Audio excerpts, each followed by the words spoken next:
What is up, boys and girls? It's Chris Farley here, aka Farley Bets, and this is the first official episode of Laying the Points with Farley Bets this NFL season. Been on a bit of a hiatus, that's for sure, but I've also been doing a lot of stuff over there at Substack, which hopefully by now you have seen my Substack. I'm just Farley Bets over there too, same as I am on Twitter, on X, at Farley Bets. And I'm planning on saying this from the very start of this show. I'm not planning on any kind of recurrence this NFL season for my show, for my podcast, for any kind of content like this. I will say I'll do something like this once a week where I talk about NFL games and talk about my perspectives. And then maybe as the season rolls on, I will have a consistent day that I do that, probably more towards the end of the week. We could talk about contests and things like that. But I just really want to focus on my own NFL bets, my own NFL contests, and getting that information out to my clients. Speaking of which, if you would like to be a free subscriber of Farley Bets Substack, you can do that anytime. Just go over to Substack, look for Farley Bets, sign up for free. You can also become a paying subscriber and receive all of my NFL plays all season long. You can also go over to Sports Memo for more of a daily, weekly type of thing. Like every week I'll have a package over there. Sometimes I'll have dailies. Still betting a lot of tennis. That's going to end here soon, but we are red hot in the U.S. Open. We're up 10 units in 3 days, 2-0 on our parlays in the U.S. Open too. So that's cool to see. But it's good to be back here on a more, traditional episodic show, laying the points. This is what I did for many years. Took some time off, figuring some things out, a lot of career transitions going on. But I am loving life over there at Substack. So that's really where I want you to check out if you want to go anywhere. Now, with that, I have to intro my guest because for the first episode of Laying the Points, it has to be special, right? It has to be a good one. And I have a very special guest on today's show. This guy is a lifelong NFL handicapper and bettor, former associate director at the 33rd team. I was there along with him too as the heads of betting, 2 heads of betting. That's how it was at the time. Fortunately, we got along very well. He continues to be an esteemed writer over there at Establish the Run. He's my friend, a fellow Giants fan, a fellow North Jersey native. When I first heard this guy's voice, I was like, this guy sounds like family. Sounds like one of my cousins, one of my uncles. Just has that. There's a different voice that is different than Long Island. It's different than New York. It's different than South Jersey. It's North Jersey. For my money, too, he's just one of the sharpest guys in the industry. I've said this before on my shows. I don't listen to many people. I purposely try to be blind to what anyone says on Twitter, anybody's podcast. I just don't listen to many people. I don't want to hear it. This guy, I do want to hear what he thinks, and he always adds an extra layer to all of our football conversations. You can follow him at Ryan Reynolds NFL on X. He is Ryan Reynolds, and I must say, too, as I bring you in, Ryan, we met in person, which that's not something I can say about, I don't think anyone in the industry. I met some contest people in Vegas before, but we met in the spring or summer. I had a wedding to go to in North Jersey.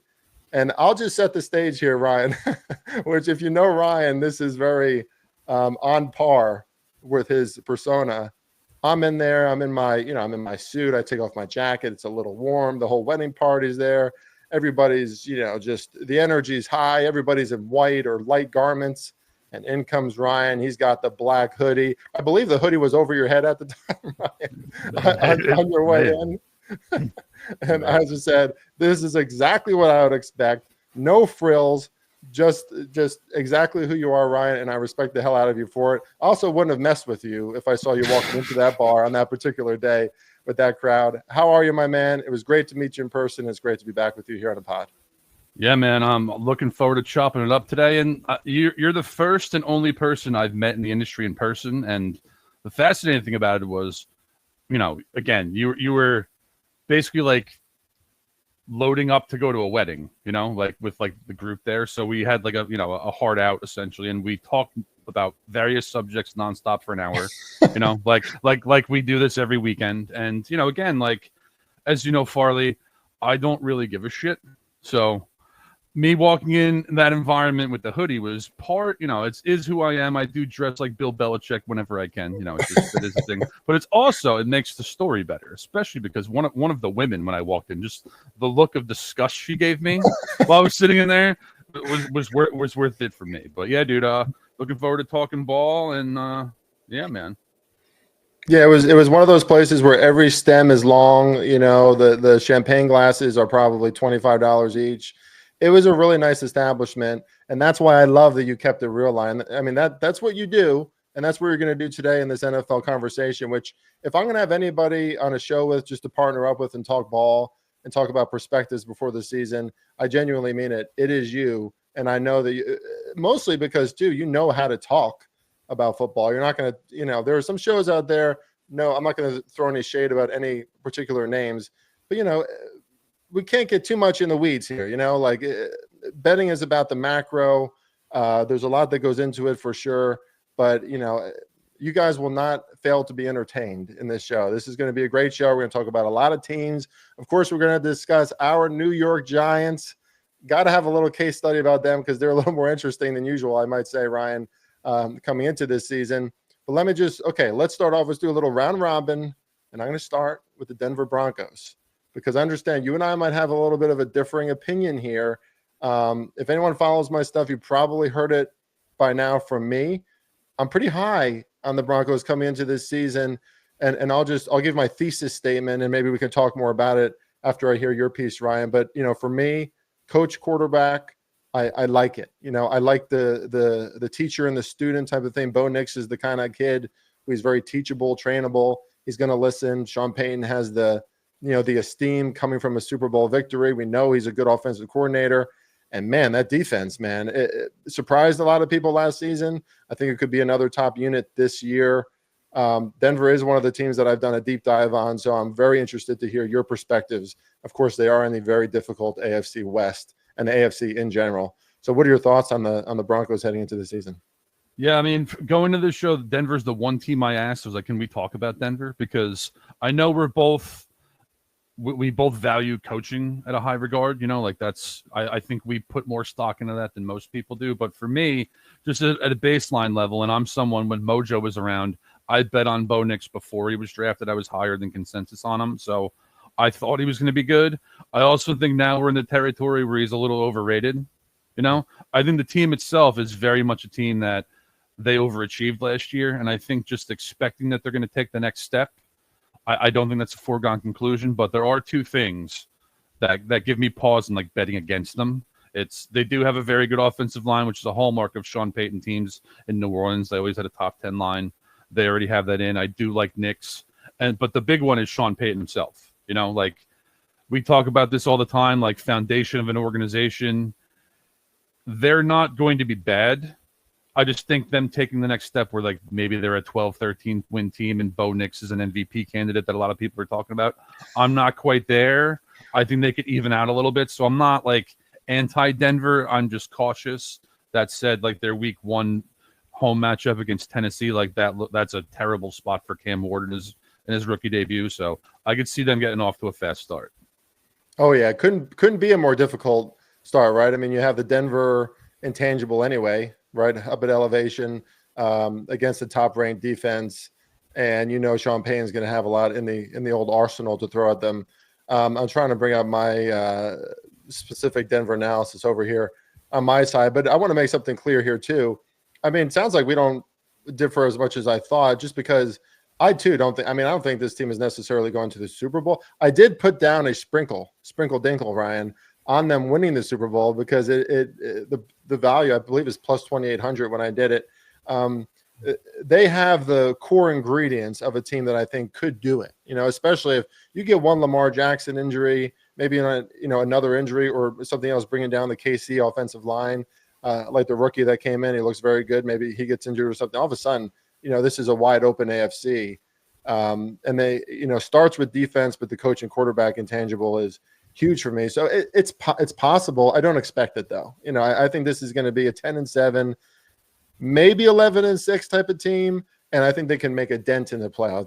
That's their future this season for me. But in general though, ascending, this team is on the up. Yeah, they're probably going to be a factor going forward, just because again, coach and quarterback.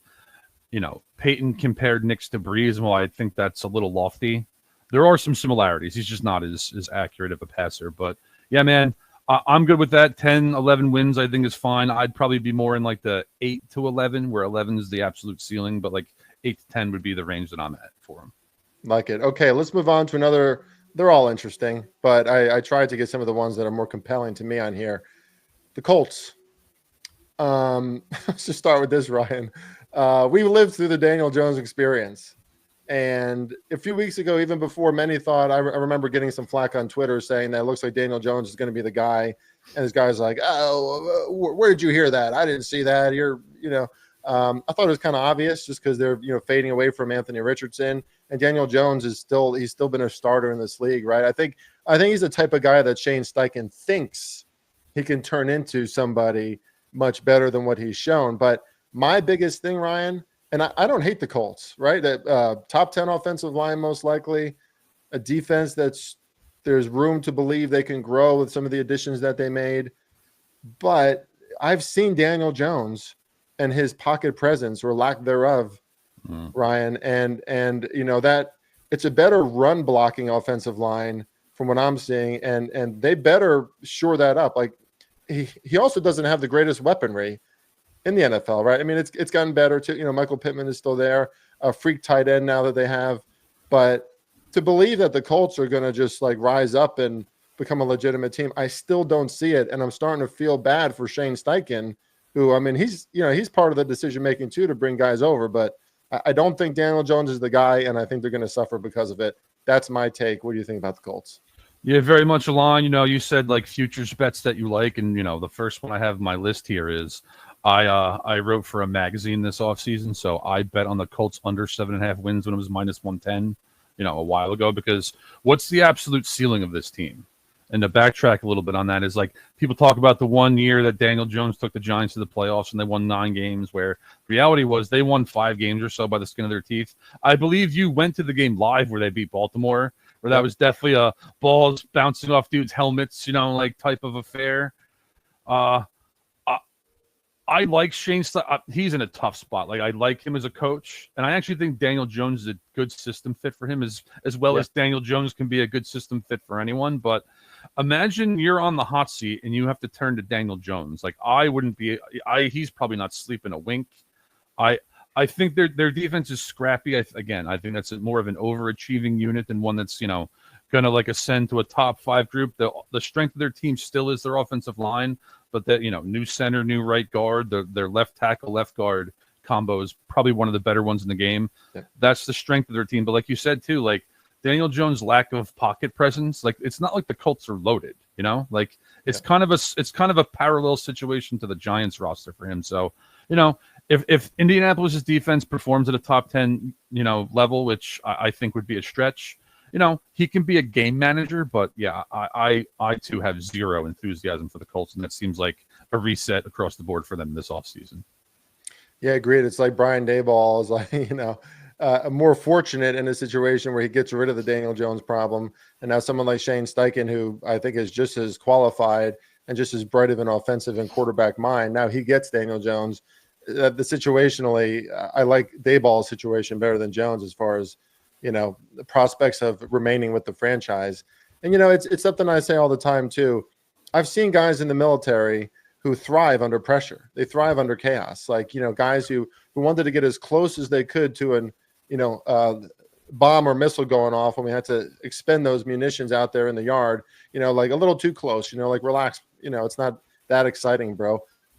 Either you got it or you don't, either you kind of can handle, and I'm sure maybe it's something you can learn, Ryan, but there are some guys who are just naturally stoic in those situations. Look at Joe Burrow, who continues to be one of the most pressured quarterbacks in the NFL. Doesn't matter, right? CJ Stroud, pretty good in similar situations. Daniel Jones, even if there's a light rush, it's like his eyes down the field. He's panicking. Now he's with a new franchise, a new environment.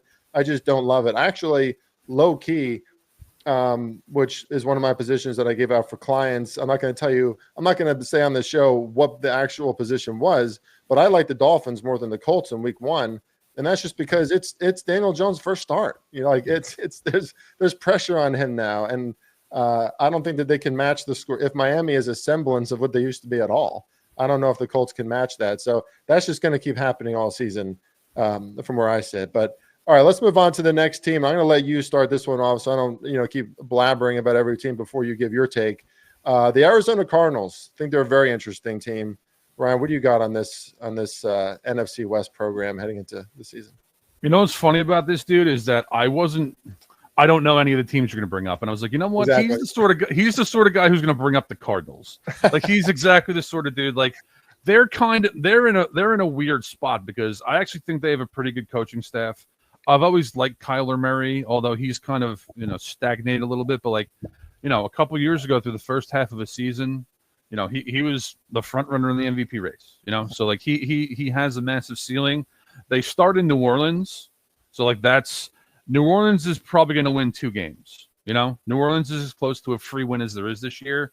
Roster wise, I think they're going in a good direction. I still don't think they're quite there. I still think they're going to be in that like messy 8-9 win kind of scenario. The big one for me though is like what happens in the division. Seattle, I don't think Seattle has a plan. Like I have no idea what they're trying to do. The Rams, if Matthew Stafford's healthy, the Rams are a title contender. If they're not, that opens up a lane for Arizona. And while San Francisco has the easiest schedule in the league, that roster is not what it once was. So I don't think they're drawing dead at the division. I still think they're hovering in that like they still need a little bit more to become a contender though. Yeah, and Jonathan Gannon, the other coordinator of that one Eagles Super Bowl, with Shane Steichen now, kind of under the gun too, right? Because this is a season where got to start to put a few things together. Like I like the additions that they have on their defensive line. Josh Sweat, Dalvin Tomlinson. People forget that Josh Sweat was had some massive seasons before. Maybe not so much last year, but he can make a big difference on that team. It's that final 10 games for the Cardinals that really has me, man. The final 10 games is really brutal. If you discount the Seahawks, they got Green Bay, San Francisco, Jacksonville, Tampa Bay, the Rams, the Texans, the Falcons, the Bengals, and the Rams again. Just not an easy stretch to finish the season. Then as high as I want to be on the car, I like their additions too. I totally agree about Kyler Murray. Like the guy has just won, Call of Duty campaign. Like just put Call of Duty down for a little bit. If he does that maybe for one season, like this guy could be just the next version of who he probably should be with how much talent he has. But then when you're in the NFC West and you got that kind of schedule, it's going to they have to win at first, and then I might even suggest to our listeners out there, if the Cardinals do win a lot at first, maybe you consider an in-season under on their win total if you see like a 10.5 or 11.5 or something, because then you might be in a much better spot. But I approached my team, my analysis of them really liking everything, and then seeing their schedule and just knowing how the way things go sometimes with the Cardinals, man. Like Kyler Murray is that guy who you expect to do all the big things, and he cyclically lets you down. So it's true. True. Yeah. So it looks like we're mostly in agreement about that too. Again, and I want to just remind our audience, welcoming your perspectives on this too, Ryan, but I think I do speak for Ryan. Like we're not the type of guys who are going to come on here and say this is what's going to happen this season, or this is not what's going to happen this season, right? Going into a year, there's just so much unknown, and inevitably, even in week 1, so much shit is going to happen. Players are going to pop that you've never seen before, and you're like, who the hell is that guy? Guys are going to get injured. There are going to be surprises. There are going to be some things that are expected, but there's a reason why Survivor doesn't last very long. Most of these seasons lately, man, there's just a lot of parity in this league. All right, let's go with the New England Patriots, Ryan. I know you and I probably share some similar agreements about some positive culture changes. I know you're a Mike Vrabel guy, so am I. Yeah. I was befuddled when the Titans let go of him. I was like, what? Why are we doing that? But this worked out well for Vrabel. I mean, he couldn't be in a better spot as far as the organization that he'd want to be with. How much success do you expect from the Patriots this season? I love the question. The emphasis on the word "this," because again, I am a Mike Vrabel guy. He automatically makes the defense a more dangerous unit. I still think this is a bottom 5 roster, so I think they still have building to do. Again, long term, great hire, like you said. Why you're the Tennessee Titans? Like, why are you letting this guy leave? What on earth are you thinking? One of the worst front office decisions I've seen in a long time. The one caveat I'll give for New England is versus Raiders, at Dolphins, versus Steelers, versus Panthers, at Bills, at Saints, at Titans, versus Browns. that's pretty manageable. Where like if they got 5 wins out of that group, I don't think that's off the table. That said, like I would say I'm more bullish on New England than the field. Like I think they're going to be better, but I don't think they're a playoff team or anything yet. Yeah, you hit a lot of points. I was going to say the path to over 8.5 wins is very clear. If they can get out of those first 8 games, which are not hard, like if they're at least 4-4, especially if they're 5-3, the path is there. Because even after those first 8 games, you got the Giants and you got the Jets twice. So there are opportunities, to stack up some more wins. But yeah, like you, man, especially on defense, I know they got Christian Rodriguez. I know they brought over Carlton Davis, which is a good addition. That's a really good duo at cornerback. But I don't know if they did enough for the defensive line. I mean, they brought over Milton Williams from Philly, who's a young guy and had some good showings, but enough to fortify that line. But then I say to myself, Vrabel, with a talent poor defensive roster on Tennessee a few times, especially with injuries of the past, he brought the best out of that defense. So they absolutely overachieved quite a few seasons with him. So maybe like he's the X factor that brings this defense to the next level. But then you look at their offense and Stephon Diggs is good. But I mean, Hunter Henry, man, 97 targets last season. Like he was their main guy. That's a lot for a Hunter Henry type of tight end. So they need more out of their offense too. And like this is a team going in the right direction, but I'm certainly not bullish on them getting to 9 wins necessarily. Better. It's not going to be 4-13, I don't think. But right. Man, I do like seeing Vrabel though. I do like seeing him in New England, man. I mean, that's a good. And now you have Josh. Hey Ryan, can Josh McDaniels finally admit that he should just be an offensive coordinator, or are we gonna? I think it's time. Yes. Yeah. Like time. Stop trying to coach. Like it just makes him mad at the world every time. Anyway. All right. I had the Saints in here. I feel like you already kind of blew the lead, and so would I, because for me, the Saints are the worst team in the NFL this season. And that starts at quarterback, right? Which is obviously the single most important position in the NFL. I don't know if you have anything else to add, but I'll just say, well, I'll ask you before I say my thoughts. What are your thoughts on Kellen Moore being their coach? Kind of feel bad for the guy. Like he's a guy who maybe deserves a shot where he had to take the Saints job. It's just you're not set up for success there. Your only real path is you're so bad, and Arch Manning decides to come out and follow in his grandfather's footsteps and be the Saints quarterback. Like that's like your best path. But their quarterback situation, dude, is I can't remember one entering a season this bad that wasn't injury related. It's just a disaster. We'll talk about Survivor more, but New Orleans is on the radar for not winning a game this year. They genuinely are. And like you said this before, we're not going to inflate things for entertainment purposes when it comes to this stuff. They're bad. They're that level bad. I agree. They're the one team that I do feel like bad or good, right? Like you rate these teams before the season. I can count on this team being bad. I'm pretty sure. I'm still not certain, but right. I mean, in order for them to be good, their offensive line would need to rapidly develop, along with their defensive line. And we know the trenches is next to quarterback and coach, maybe the most important thing in the game. And yeah, man, at quarterback, like there's a reason why Tyler Shugg didn't, it took him till 25 to get into the NFL. And Spencer Rattler hasn't showed us anything. 6 yards per pass, 57% completion percentage. It's tough, man. I like your take on Kellen Moore because sorry, I know Kellen's not watching this anyway, but don't mean to laugh, but like, man, if you're going to become a coach for the first time, this is about as bad as it gets. It really is. And you know what it gives me vibes of, Ryan? It gives me Brandon Staley vibes a little bit because I like that. I think he's smart. Like, I think he's a good technical offensive coordinator. I don't know if he's a leader of men, and you need that. And I mean, obviously, I don't think he's a culture changer. That's at least not what I'm getting from him. Like, people act like this stuff isn't quantifiable. I guess it's not, but you can also watch someone like Dan Campbell or Mike Vrabel or even Pete Carroll, and you could say, oh, I get why the culture is changing there. I get why these players believe in themselves a little more. Not getting any of those vibes, and they need a lot of those vibes down in the bayou. All right, this is going to be I'm fascinated to hear what you think of this team because I haven't heard I mean, I'm trying not to listen to pretty much anyone, but I don't think I've talked to anybody about this team yet. So curious about your thoughts on the San Francisco 49ers. Yeah, it's I think they're one of the most important teams to get right because, again, like normally I'm a regression better. So you have this team that's been the best team in the NFC for 5 years. They get murdered by injuries last year. They lose some talent and they're atrocious. Usually that's a bounce back candidate.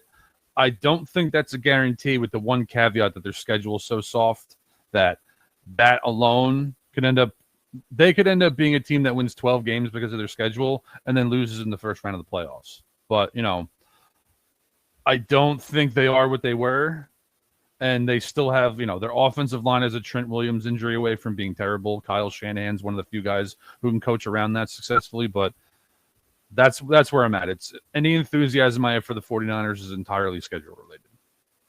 Yeah, I mean, the wide receiver room situation isn't easy. I just want to point out, too, that, again, genuinely, on Everyone I Love's life, I promise you this is true, I didn't tell Ryan about any of the teams that I'm asking him about, and it is extremely hard to not know and then to immediately just spit out all kinds of stuff. So kudos to you, Ryan, because like looking back on how we set this up, I was like, of course, I had no doubts. But now that I'm on the show with you, I'm like, this is kind of hard. Even if you're extremely knowledgeable, to just like pull it out. So kudos to you for that. I mean, if you had any doubt about Ryan's knowledge, there you go.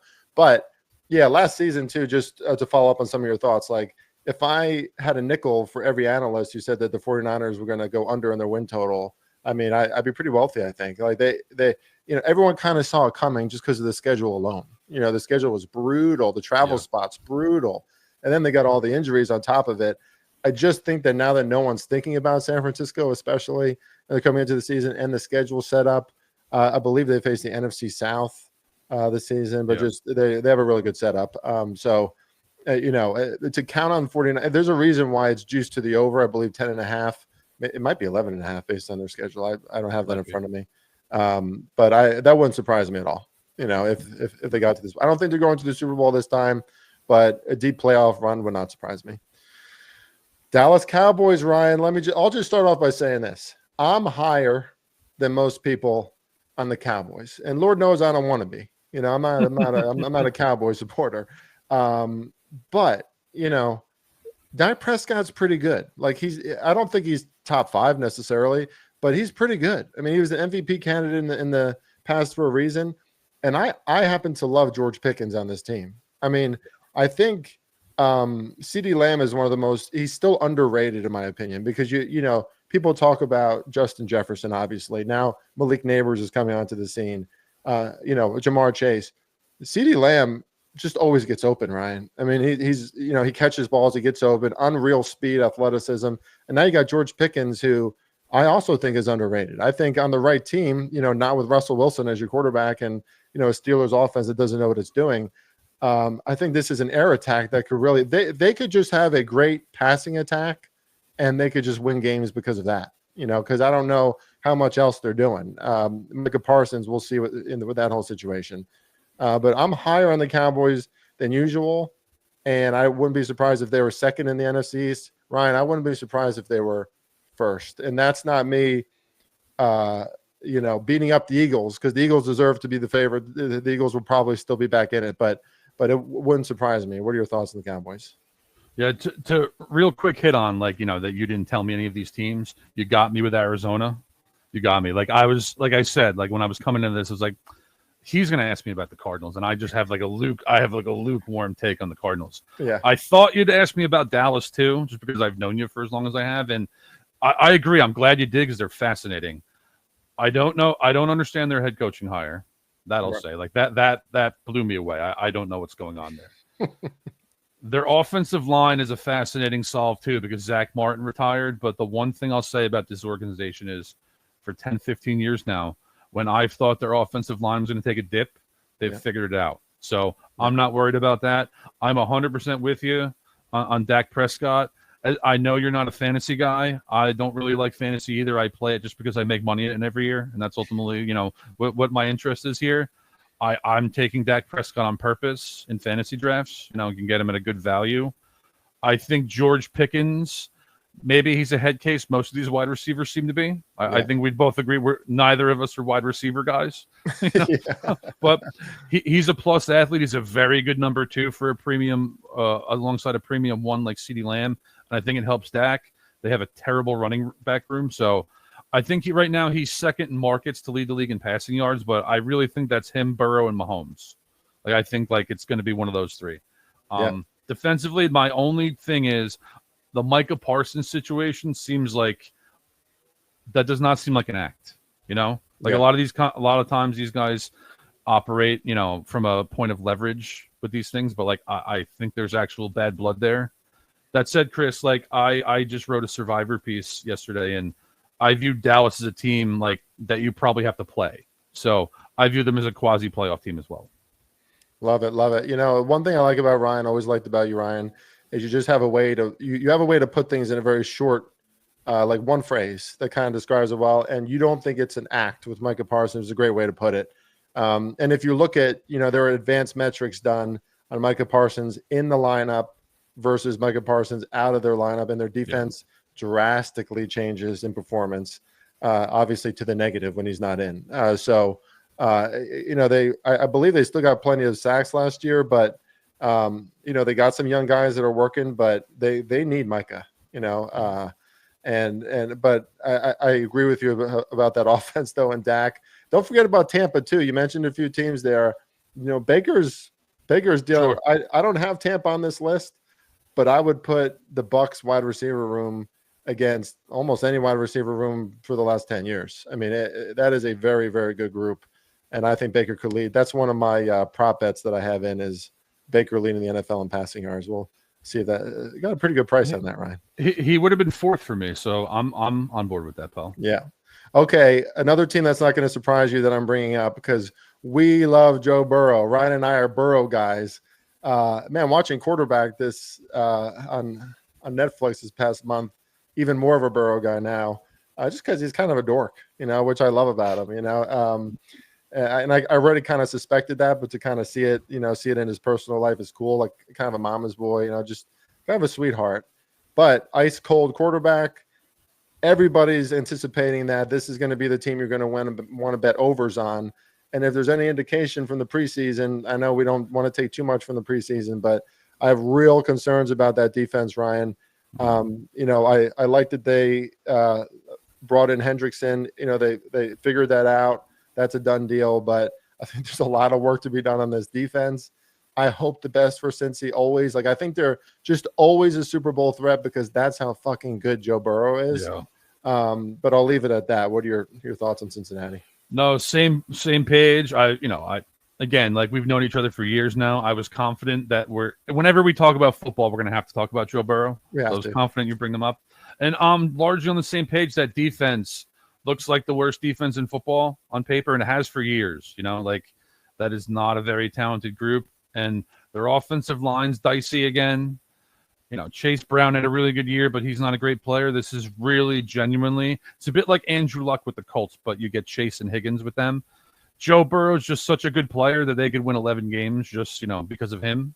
But I think them and Buffalo are the two teams where they're the most reliant on their quarterback, where, they sink or swim based on them. And the only reason Cincinnati's a factor is because Burrow's a top 4 talent. And if you told me you think he's the best quarterback in the league, I wouldn't even argue with you. Absolutely. He's going to win a Super Bowl eventually. They just have to figure it out. So. Yeah, they just have to figure it out. Yeah, I don't want him to be another Dan Marino. I don't want to see that. I have nothing more to add, but I will just say this. One of Ryan's famous sayings is Joe Burrow's the kind of guy you wouldn't want to leave your girlfriend alone in a room with, right? Yeah. It's a great saying. Explains exactly how we feel about Joe Burrow. Much respect to you, Joe. Hope something good happens this year. Also, Lou Anarumo going to Indy is the one reason why I give Indy a chance. I think he's a really great coach. I just think he's had a tough roster in Cincy. All right, we got 2 more of these random teams. Then we're going to get to a little bit more of a deep dive on the Giants. We can go quicker with these if you want. Minnesota, Ryan. My thing is this. Everybody's high on Kevin O'Connell, kind of worshiping him as a coach. And I get it, 2 playoff berths in 3 seasons as a coach. Although he did get beat by Daniel Jones in one wild card round. That's not great. But I like Kevin O'Connell too. Like, you can see it, just how he runs a team, that he's good at what he does.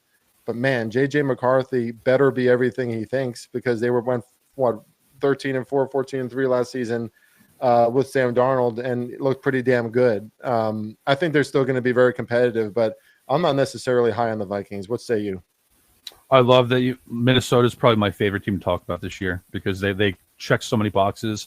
I believe they went 8-2 in one-score games last year. Natural regression candidate, that's an obvious thing. Schedule is freaking brutal, absolutely brutal. The division's awesome. Everyone's a tough out.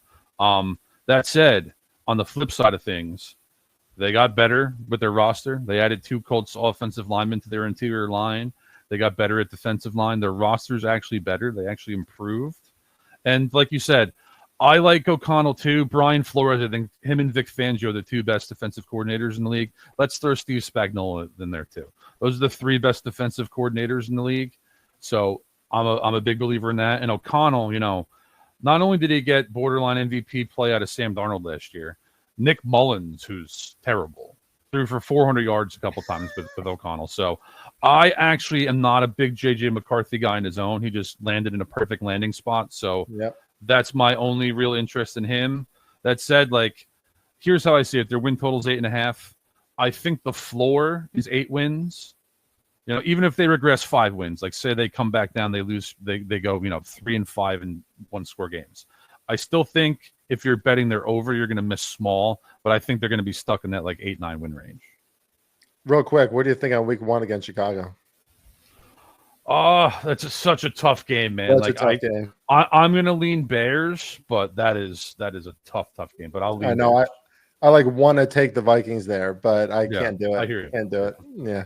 I mean, the Bears are going to be improved too. I probably should have put them on this list too, but there's only so much time. I got one team left other than our Giants, the Houston Texans. A good one. I think the AFC South's fascinating, which we'll get to with a futures bet later. CJ Stroud's a excellent quarterback, but their offensive line was bad last year. They lost their best player, left tackle Laramie Tunsil. They lost a couple other guys. That could be a really, really, really bad offensive line, where I almost think the defense has to carry this team in some ways. So, I think Stroud and the defense keeps them in that 8, 9, 10 win range. But if they bottomed out this year where they end up firing the coaching staff, it would not surprise me.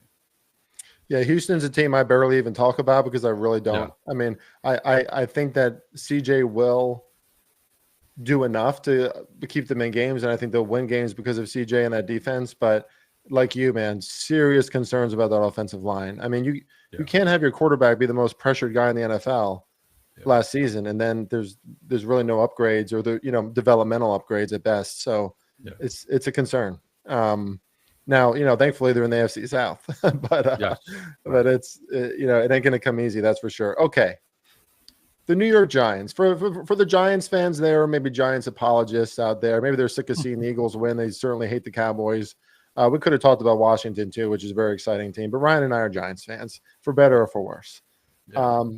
Let's just go quickly by unit by unit, Ryan, because I think we have the coaches figured out. We have our take on them, whatever. But I like Dayball. I don't know if Dayball's, he's not Parcells, but I think he could lead this team to the playoffs. I think he's a good enough leader, and I think he's really good with quarterbacks. I just think he hasn't had the right quarterback.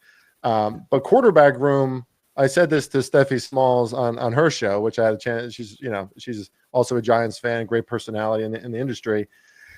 I think it's the most fun quarterback room in the NFL, man. I mean, you got cringy Russ Wilson, you got Jameis, who's always going to keep things interesting, and dude. Jackson Dart, I didn't know what to think. You got to wait till you see him on the field. But I don't think he's going to look that different in the regular season than how he looked in the preseason. He's a confident kid. He knows how to step up in the pocket. Like, the pocket looked so much different with him in it than it did with Daniel Jones. Sure. I know it's not much, but it's an observation, right? And I'm high on the chances of him at least being a franchise quarterback. Not Eli Manning. Nobody is but he's a guy who could stick around for a little bit. I'm not going to make any strong statements about it, but I'm entertained by this quarterback room. Yeah, I mean, I frame Russell Wilson as the guy that shows up to the pool party in a Speedo. So cringy is the perfect thing. I hate Jameis Winston as a quarterback just because he's so careless with the ball, but it appears he's a good culture guy, you know? Yeah. I agree. He makes that room interesting. With Dart, here's the thing. Like, we've seen Daniel Jones as the quarterback for 5 years. Dart is definitely a better quarterback than Daniel Jones. Manages pressure better. I think he's more good than great, meaning I've said this a number of times. I see Derek Carr a lot. Derek Carr doesn't really give me a lot of enthusiasm, you know, but like Derek Carr's a guy, like, he can be an NFL starter for 10 years. He can upset real teams, contending teams. I think that's the bucket he's in, and the roster's better. So I'm not like, I think Herm Edwards compared him to Josh Allen. I think that's absolutely fucking insane. But Derek Carr's, you know, an upgrade. Like I think like Derek Carr, Jordan Love, like I think that's like where his future's headed. Yeah, I'm sure you've heard of this before. It's called like the Dalton line, right? Like Andy Dalton is like the most average quarterback in the NFL. So it's like, where does your quarterback stand? I think he would sit slightly above, like slightly better than Andy Dalton, but he's not like, Josh Allen comparison. What are you kidding me? let's hold off until we see some real football. But yeah, it's at least interesting. Okay. The talent group on offense is, I would say, better than what we've had in years. At the same time, you know, this is an offense that like needs to get stretched, right? And that's why I'm interested in these quarterbacks, because every guy will stretch the ball. Every guy will throw it downfield. It's not something the Giants have had for years on end now. Yeah. And I do think that the ground game can continue to be formidable. Obviously, the offensive line has been the biggest question mark, and I'm unfortunately haven't done enough and still not convinced that they're going to really hold up for all season. Any other thoughts about their offense? No, largely on the same page. One thing I'll say is I love Cam Skattebo as a player. Yeah. I just wish he was a smidgen faster, because those holes in the NFL close quick, and I think it's going to be a problem for him. The wide receiver room's interesting. Darius Slayton's actually a good fit with Russell Wilson's skill set. I think he's always been an underrated player because he's never had a guy, like you said, all these guys throw the ball downfield. I don't think he's going to be a great player, but I think he's going to be a solid role player. Malik Neighbors, I think, is a top 4 receiver in the league right now. Offensive line, again. Actually, let me frame this way, Chris. I'm like neutral on Brian Dable. Like, I agree with what you say. Yeah. I think he's solid. You know, I don't like how the Martindale situation happened a few years ago. That was a big red flag for me. But strategically, like, I've never really had a problem with what he does. I do think Schoen's done a very good job rebuilding this roster. They actually have strengths. Evan Neal, I don't think anyone was expecting him to be a complete catastrophe. And it looks like he might even not be able to handle playing guard. So I don't think that's his fault. But if Andrew Thomas stays healthy and the center steps up and everything else goes according to plan, like you're looking at like the 20th best offensive line in the league. So that right now is the problem, I'd say. Yeah, and again, if you have a quarterback who can move around in the pocket a little bit, which I think Jackson Dart would probably be the best candidate of that group, then maybe he can, you know, mitigate some of those problems. But remains to be seen. Totally agree about Cam Skattebo too. And you know,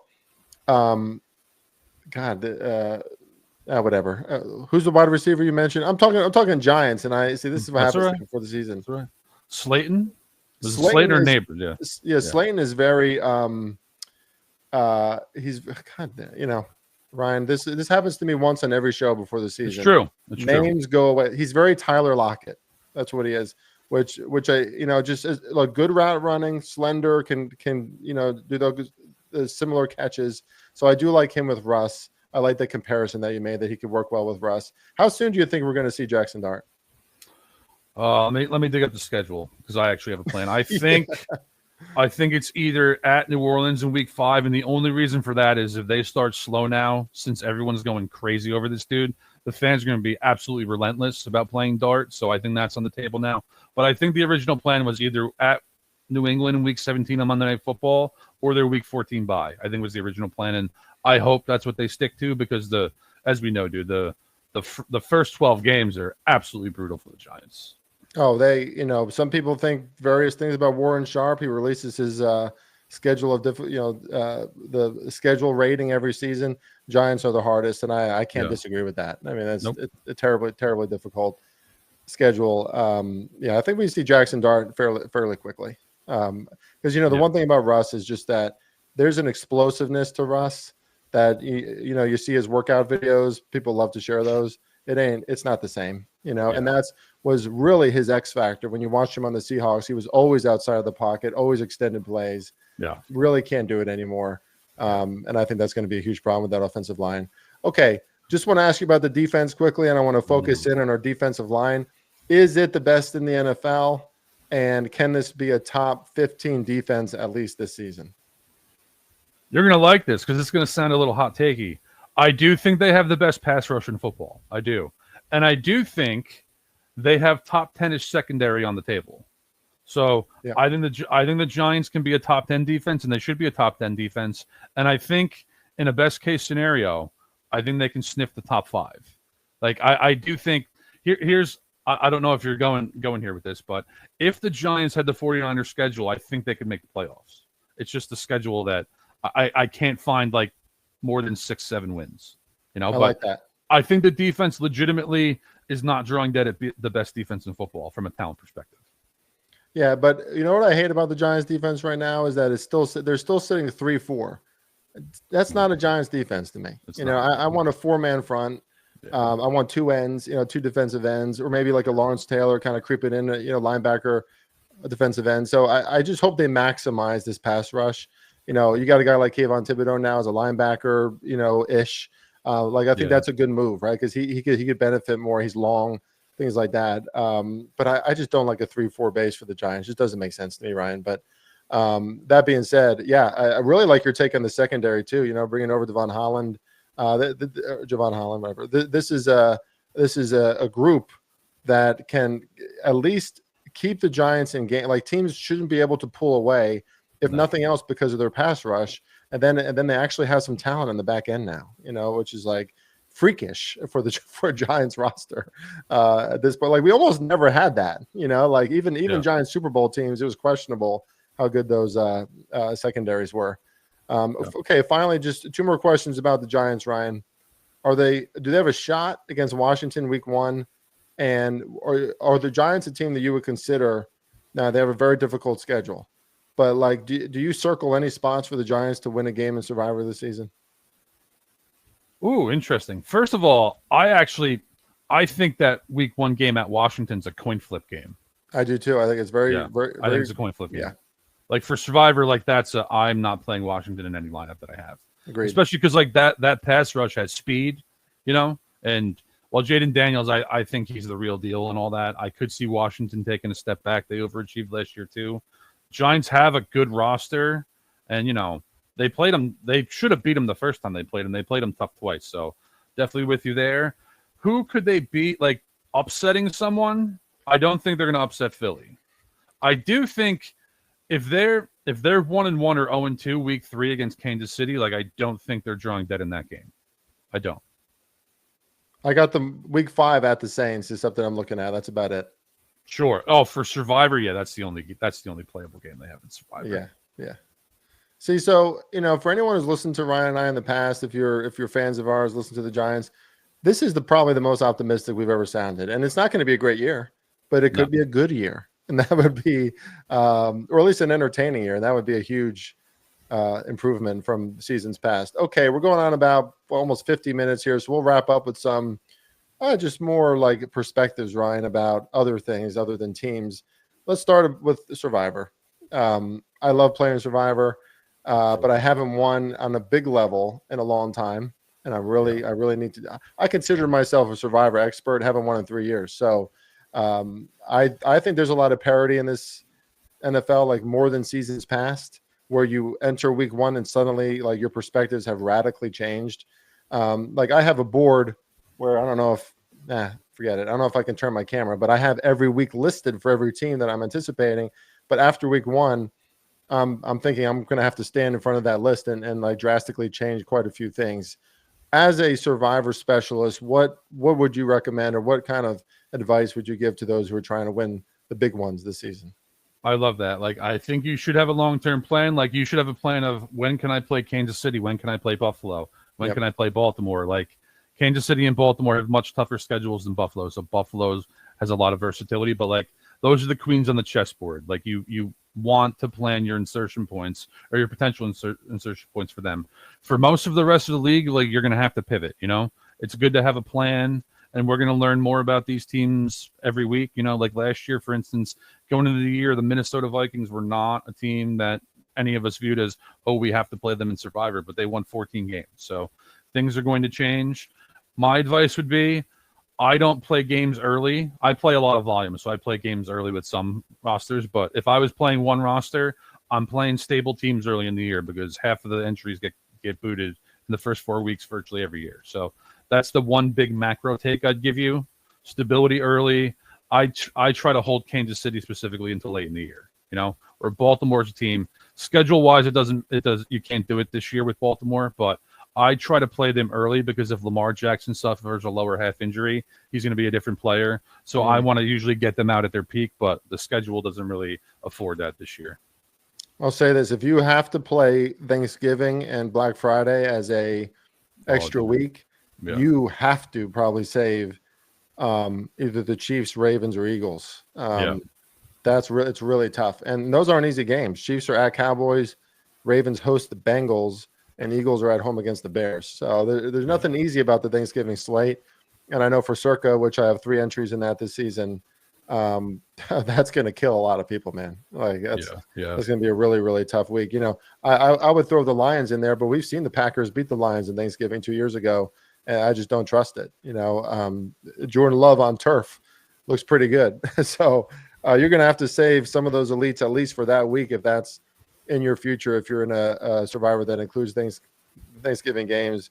And as usual, just very unpredictable. Like if you look back 10 years of the NFL, I do think that Survivor's easier. I just do. I think there's more talent. I don't know about better quarterbacks, but I just think there's more evenness throughout the entire league. And then you have maybe a few elites that could also lose. Okay, we're going to get to Ryan's any bets that he wants to give out before this show concludes. But before that, Ryan, you asked me to bring up industry perspectives. You and I talk about this kind of stuff a lot because I know since I joined the sports betting industry and on Twitter and X and all that about 5 years ago, a lot has changed.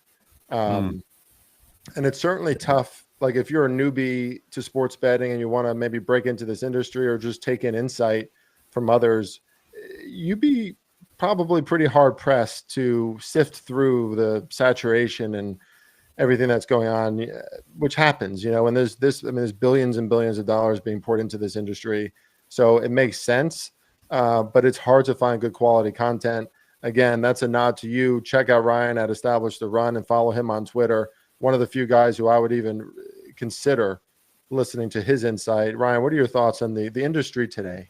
Well, first, pal, I want to say this. Like, I did say that I wanted to talk about this subject, but I gave you 0 details, and like you covered like 70% of what I wanted to talk about. Like you like leaned into exactly what I want to talk about. When I first got into content, it's the intellectual process of trying to beat markets is I love it. You know, I don't think most people understand like how high end you have to be able to do that for any long period of time. And you know, I've had the privilege. I've worked at Establish the Run since 2019. That is an integrity company in a space that loses integrity every year, you know, which is what sickens me a little bit. Like I would use the word predatory with a lot of stuff that's going on. And like you said, like if you're a newbie, like that's the specific audience I wanted to speak to on this. There is so much trash out there. There is so much predatory stuff out there. There are so many people that are essentially grifters, you know, that like have never won any money betting. Like, you know, I'm not going to name a name here, but like I had someone 2 years ago that like DM'd me saying like, what do I do? I'm on my first cold streak. And like now they're selling picks and like do network TV appearances. And it is gruesome. So like I said, like there's only a few companies I'd even consider working for at this point because of it. You know, like it's just be careful out there. And, you know, if there's salesman stuff, like if there's people saying I bet $1 million on this game and it's not at certain sports books that actually allow people to do stuff like that, I can't bet more than $15 on a futures in like in an awards market at like several national sports books. So if I can't bet $15, how is this guy betting $1 million on a whale play? So just be careful of that stuff if you're out there looking for content. Yeah, and those same guys are on the podcast, the shows. You know, they're it's a different career they're probably seeking, and they probably found, not necessarily just a cold hard better. If you're limited to $15 on sports books, that's saying a lot, Ryan. Yeah. With the new tax laws, you might have to go overseas anyway. So maybe some new opportunities for there. True. Yeah, but well said. Don't disagree with anything you would say, and certainly be careful, guys. Be very judicious, not only with the way you bet, which is who you choose to listen to. I tweeted out a week or so ago, I truly don't listen to anybody, and I think that's if you trust yourself, if you've been watching football and betting on football for a long time, just try that out for a season. See how that goes.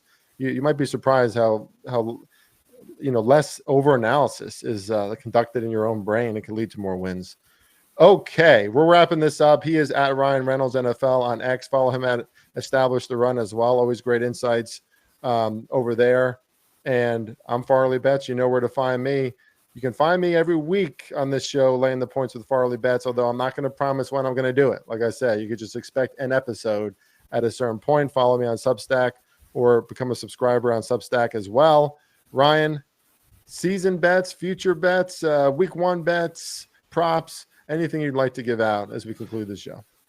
Well, I'm going to give you two futures that I like, two futures. One is we talked about the 49ers. Their schedule's great.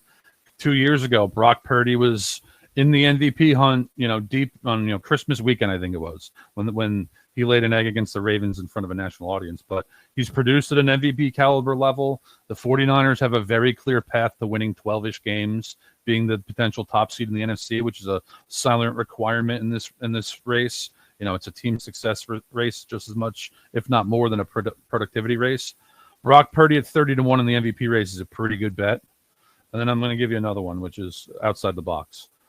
The AFC South is anyone can win the AFC South, I think, except the Colts, which is where I'm going with this. The Titans' early schedule is brutal. I think they get murdered in Denver, and if Matthew Stafford's healthy, they're going to lose to the Rams. But two things from there.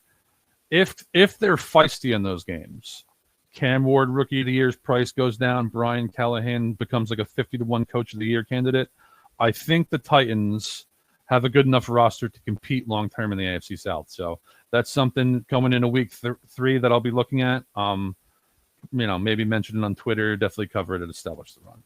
Very interesting. So after the first 2 weeks, expecting the price to be even better. Yeah. And then maybe some AFC South winner, make the playoffs, win total.